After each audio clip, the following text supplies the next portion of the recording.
Bueno, estamos pasando la mitad de año, ¿viste? Y ya prácticamente es Navidad, ¿viste? Estamos rumbo a las elecciones.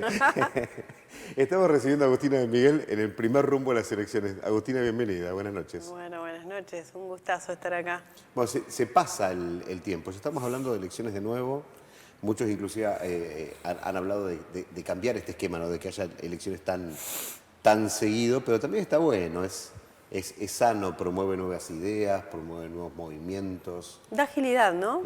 Sí, y involucramiento de la comunidad, esto que se debatió tanto en las elecciones de Ciudad de Buenos Aires y generó tanta preocupación de la baja participación del voto de la gente, que lógicamente responde a un montón de circunstancias que las podemos charlar acá o vos dirás, pero justamente tal vez este músculo de ir generando la posibilidad de ir mirando, de estar al día, hace que la gente también esté más actualizada en estos tiempos y en estos temas, así que bueno, será también prueba y error. Bueno, viste que lo de la baja participación también tiene mucho que ver con si la gente encuentra las respuestas o no, y hoy en día las respuestas que se encuentran están muy polarizadas, muy atravesadas por el insulto.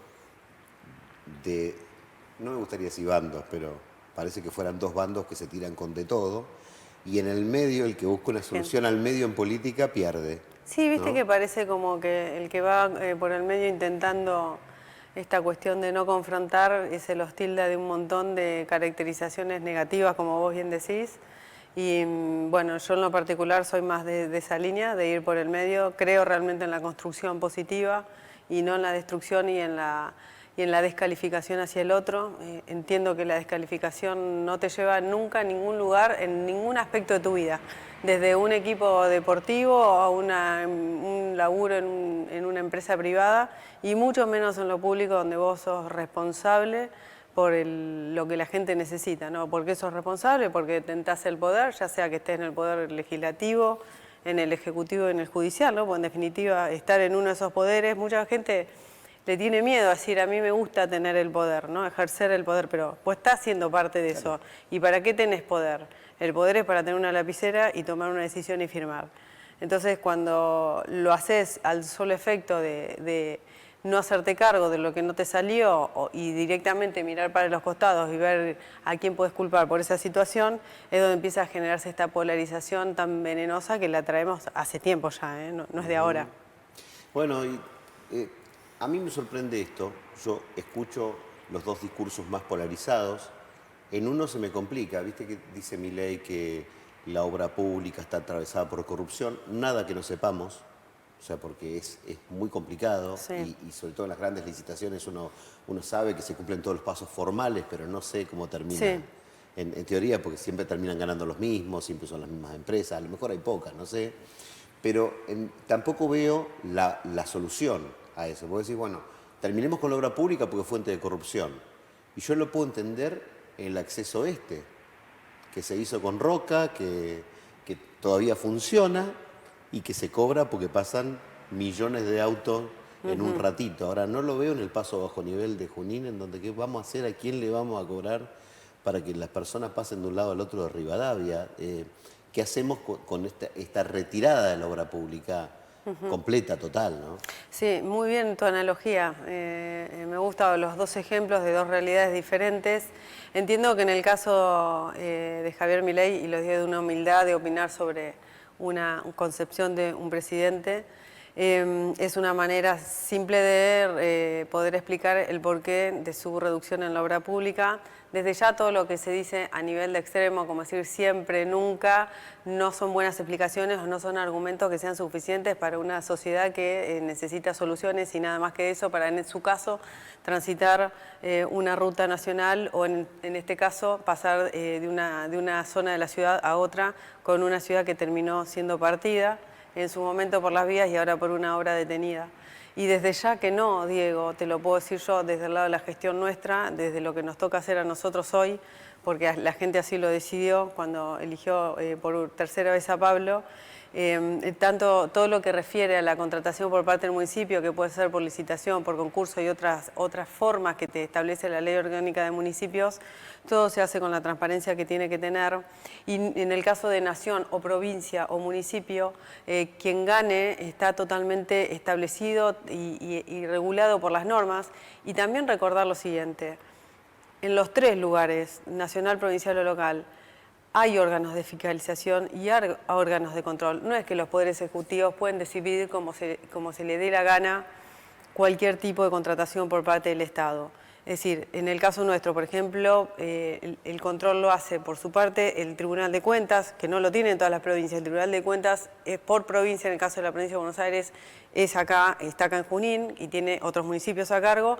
Y también está el Consejo Deliberante. Antes de arrancar el programa, charlábamos sobre el rol del Consejo Deliberante, que no solamente es tratar los proyectos de ordenanza que vienen del Ejecutivo o de la ciudadanía o del otro bloque, sino también controlar todo este tipo de licitaciones, que muchas veces cuando hay un solo oferente o tiene que ver con servicios públicos y otras cuestiones, ellos tienen el deber de ver cómo se hizo toda esa contratación y controlar que se cumpla acorde a las normas de la ley. Conclusión, la retirada del Gobierno Nacional en lo que respecta a obra pública no responde estrictamente a que es materia de corrupción, porque entonces, ¿qué estamos haciendo? Nos estamos dando vuelta a decir que todos los contratistas son corruptos, porque para que haya corrupción tiene que haber dos, como el tango, ¿no?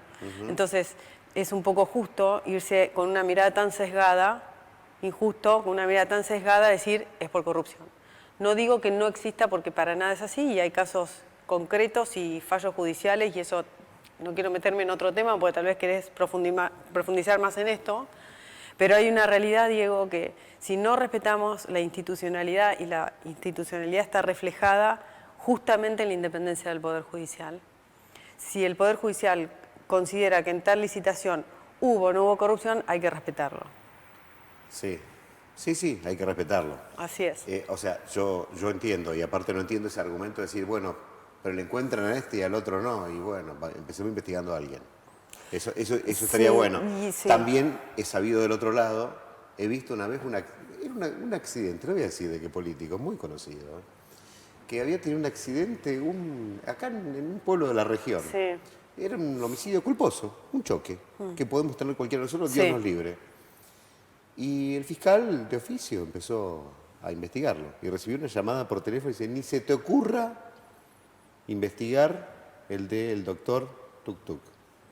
Eso es romper con la institucionalidad. Yo cuando venía para acá... Pero pasa, bueno, o cuando se investigaba una causa muy política acá, como era el incendio de la municipalidad en su momento, a un fiscal prácticamente le tomaron la fiscalía con un grupo especial de investigación y tenía que pedir permiso para intervenir. Eso es lo que quiebra y rompe la institucionalidad en cualquier ciudad, provincia o cualquier nación. Es decir, cuando nosotros hablamos de la institucionalidad, responde pura y exclusivamente al tipo de país que nosotros tenemos. Nosotros tenemos un país que responde a un régimen que tiene una democracia y un régimen republicano. Muchas veces yo veo por ahí, cuando estudio con mis hijos, o cuando hablamos de qué son los sistemas de gobierno, parece todo tan formal o parecen títulos nomás, pero no se trata solamente de títulos, ¿no? Porque la institucionalidad, en definitiva, en el caso nuestro, que somos país democrático, ¿qué implica? Bueno, nosotros nos regimos por estos tres poderes, ¿verdad? El Poder Judicial, que son los jueces, el Ejecutivo, lo que hace Pablo Petreca en la ciudad, o Kicillof en la provincia y Milei en la nación, y el Legislativo, representado como concejales o los legisladores provinciales o nacionales.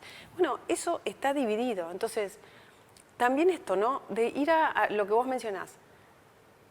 Pretender apretar jueces, amenazarlos o fiscales, o en su defecto decir, la condena de estos jueces es porque fulano le pagó para que decidan eso, no solamente es una falta de respeto, sino también... Quien sabe algo de abogacía sabe que para condenar a alguien sin pruebas hay que recorrer un camino tan largo, pero además es imposible. Arriesgan su carrera. A ver, como en todas las órdenes de la vida, tenés excepciones de gente que no hace bien las cosas y que no tiene valores morales mínimos. Sí puede pasar que alguien investigue a uno y a otro no, eso puede suceder. Puede ocurrir, pero de ahí a que vos digas, estos jueces, los jueces de la Corte condenaron sin pruebas, no. Porque los fulanos los conminó a hacerlo, es una falta de respeto. Y por otro lado, falta de respeto a ellos que hicieron yo digo, la gente del Poder Judicial, cuando lee este tipo de acusaciones, personalmente, ¿qué les pasa? Porque hay gente que viene haciendo carrera hace años, deslomándose, estudiando. Me consta porque conozco a toda la cúpula del Poder Judicial de Junín y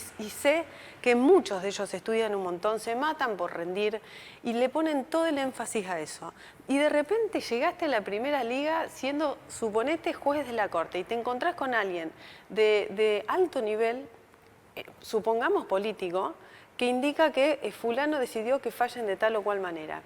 Eso es lo que no es el respeto a la institucionalidad, porque vos estás faltando el respeto también a una persona que se dedicó para eso y que trabaja con seriedad. Entonces vos ahí estás rompiendo la institución. Y las instituciones, para que haya democracia, tienen que tener ese sostén. ¿Viste? Vos decís, valoramos la institucionalidad, tiene que ver con eso. Y la institucionalidad, para hacer una analogía, todos tienen institucionalidad. Un club es una institución. Vos a un club no entras a las 3 de la mañana porque querés ir a las 3 de la mañana. Vos a un club no dejás de respetar las normas en el vestuario. Y lo mismo sucede en tu familia. Si vos estás en tu casa, ya está más o menos determinado a qué hora se almuerza, a qué hora se cena, quién se ocupa de lavar los platos, quién pone la mesa y quién retira los platos. Todos los que vivimos en comunidad nos regimos por normas. Las normas están para el comportamiento social. Si no, te tenés que ir a vivir en medio de la selva. Bien. Entonces, si no respetamos las normas, lo que pasa es que también se complica para respetar. Está bueno el debate.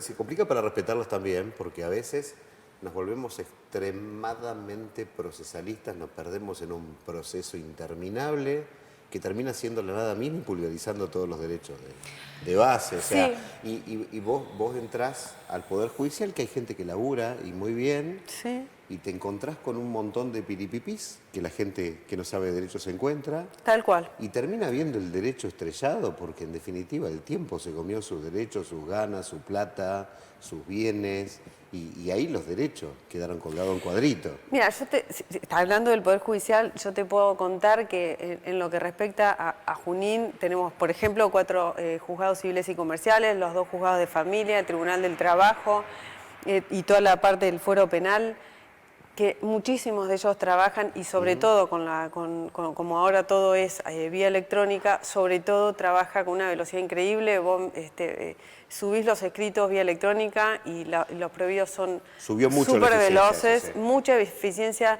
Hay apertura de los jueces, no es que porque estén detrás de una computadora no te van a atender. En el foro laboral estuve esta semana, la semana pasada, con una audiencia de depuración de pruebas, bueno, temas muy técnicos, y asombradísima que están poniendo las audiencias, la vista de causa, que es la audiencia más rica, digamos, a nivel probatorio de un juicio laboral, la están poniendo ya muy prontamente, es decir, trabajan para empezar a dar más eficiencia.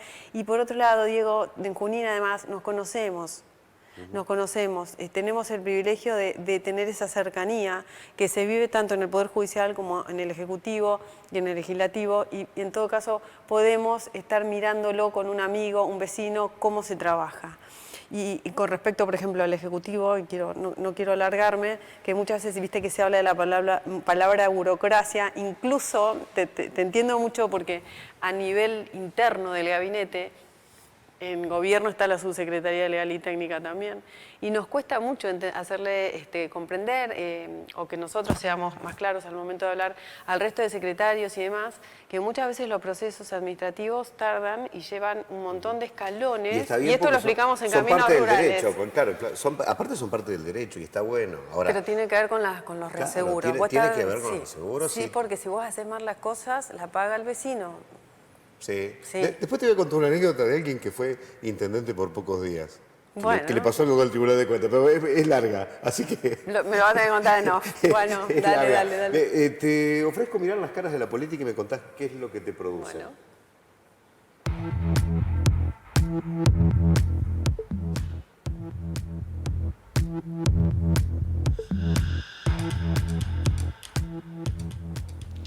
Cristina en esa situación en la que está ahora. Bueno, viste que antes hablamos de la institucionalidad, hablamos del sistema de gobierno que tenemos. Yo te voy a dar puedo darte esta respuesta a nivel personal, principalmente como ciudadana argentina, como abogada, como mamá, desde ya como funcionaria. Como te dije antes, para tratar de hacer una charla que tenga un buen hilo conductor.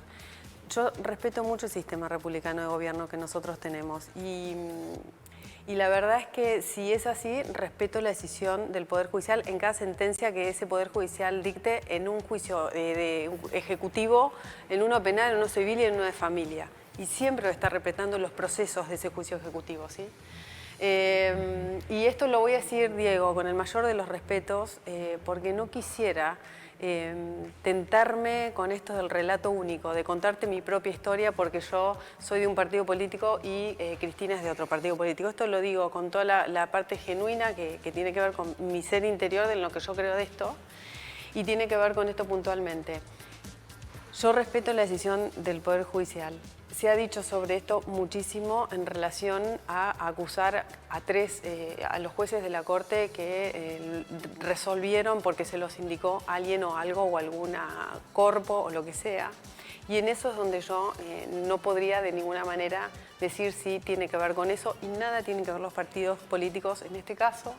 En relación a Cristina Fernández también, disiento con ella en el sentido que ella pretende tener un trato distinto en lo que refiere a su vida con la reclusión domiciliaria, porque ella, pese a haber sido presidente, y más siendo presidente, debería saber que somos todos iguales ante la ley. Obvio, estás preso, Y entonces, no sos rey. las condiciones No son sos las rey. mismas que cualquier otro que está con prisión domiciliaria, porque en definitiva volvemos hacia la institucionalidad.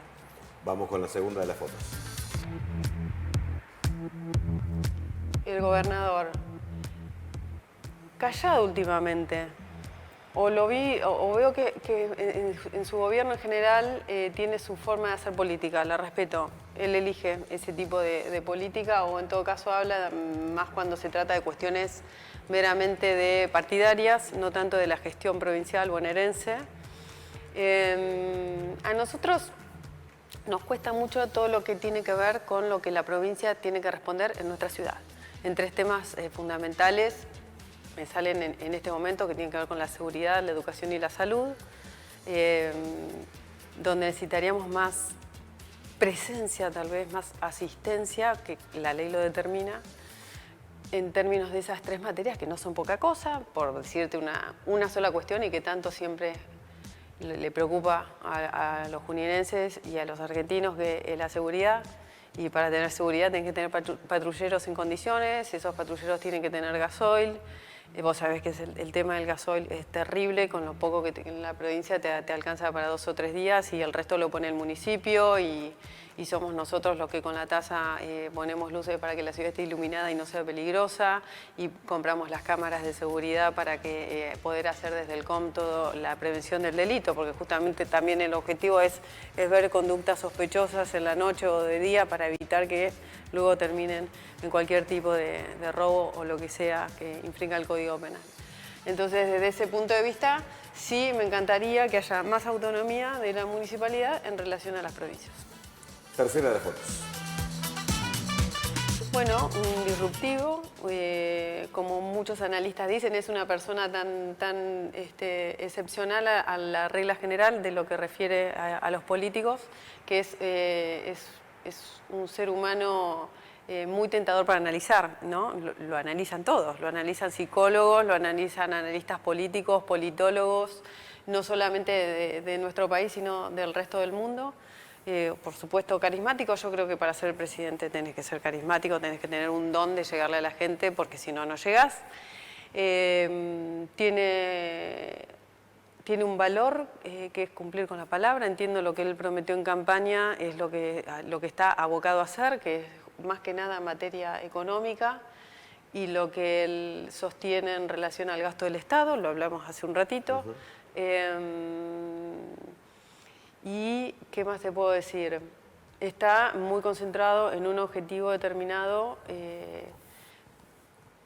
y tiene toda su energía puesta ahí, y tal vez eso lo ponga en una situación que no es de desinterés, pero que no tiene el foco puesto ahí en las cuestiones que vos antes dijiste, el impacto que le puede generar a algunos sectores del país. Hablemos del país porque estamos hablando del presidente, que son los sectores más vulnerables, que tuvieron las consecuencias de las medidas tomadas, sobre todo en la macroeconómica, que tiene que ver con esto que hablábamos recién, de los subsidios. Bueno, nosotros lo vemos a nivel local a través de la Secretaría de Desarrollo Social, que estamos dando el doble de bolsones de los que dimos antes, bolsones que vienen de la mano del asistencialismo de décadas argentinas, ¿no? Abocadas a eso, de un montón de familias que no tuvieron la educación de la constancia del trabajo, del esfuerzo y del mérito, y que vivieron no quiero decir, como en una cuestión de pausa en lo que refiere al crecimiento y a la búsqueda del desarrollo individual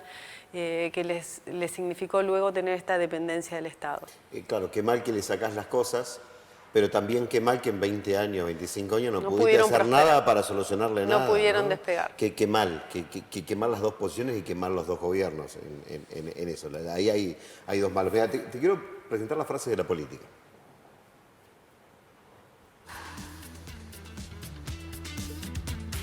Bueno, sabés que lo dijo, ¿no? Lo dijo Clara Bozano. Es ideológico. Es un título ideológico, lo respeto, cada quien piensa como le parezca. Vergonzoso no lo diría porque a mí las descalificaciones no me gustan, no me siento nadie para juzgar y mucho menos de forma negativa a un ser humano. Eso como primer punto, muy propio de la conducción, digamos, de ese tipo de pensamiento político. Hacernos cargo, súper nos hacemos tanto cargo que pensamos lo mejor para la terminal ideada y pensada en ese lugar por quien fuera intendente Mario Meoni. Estamos muy contentos de continuar una idea de otro intendente, nos pone bien porque está buenísimo poder continuar la idea de otra persona que estuvo antes que nosotros, que tuvimos elecciones también en partidos opuestos. Que podamos continuar algo que fue una idea de él, para nosotros es un orgullo. Y era muy buena idea y también tenía un montón de problemas por resolverse. Y afrontó un montón. Y eso se habló desde el principio, cuando se decidió armar todo este trueque, harto hablado, sí, el tema. Y cuando uno repasa, yo a veces cuando pienso que estoy en el 10º año en gobierno, digo, es un montón de tiempo que me enseñó un montón de cosas. Y viste cuando decís, dije un montón de cosas que preferiría no haberlas dicho, no me arrepiento porque aprendí de eso. Y que seguramente cada quien que ocupó su lugar lo hizo desde el mejor lugar y de la mejor decisión, y a veces te sale bien y a veces no te sale bien. Nosotros sí nos hacemos cargo y justamente lo que no queremos generarle a los juninenses es un gasto de 60 millones hoy que en un mes va a ser más y en el otro mes también, y al contrario en este caso vamos de la mano de la idea del privado para que lo pueda explotar con una espalda muy grande y de gente que lo va a hacer bien seguramente, y nosotros abocarnos a otros problemas que tiene la ciudad, que son un montón y que siempre están, porque la rueda de lo público es permanente. Pues cuando te abocás a estar en el Ejecutivo, venís a servir, venís a eso. Venís a resolver problemas. Lo que necesita la gente es básicamente que te concentres en resolver problemas. Por eso cuando a veces, Diego, nos preguntan cómo viene con las elecciones, que seguramente ahora vamos a ese tema, y nosotros decimos, mira, estamos abocados en la gestión, créeme que es la pura verdad. No vamos a ningún tema, porque ya son y media. Así ¿Cómo que, ya son y media? Voló. Ay, son bueno, 9:30. perdón, hablé mucho. No, pero tenemos una próxima y en eso hablamos de elecciones, ¿te parece? Bueno, bárbaro. Gracias por haber venido. Siempre es un placer.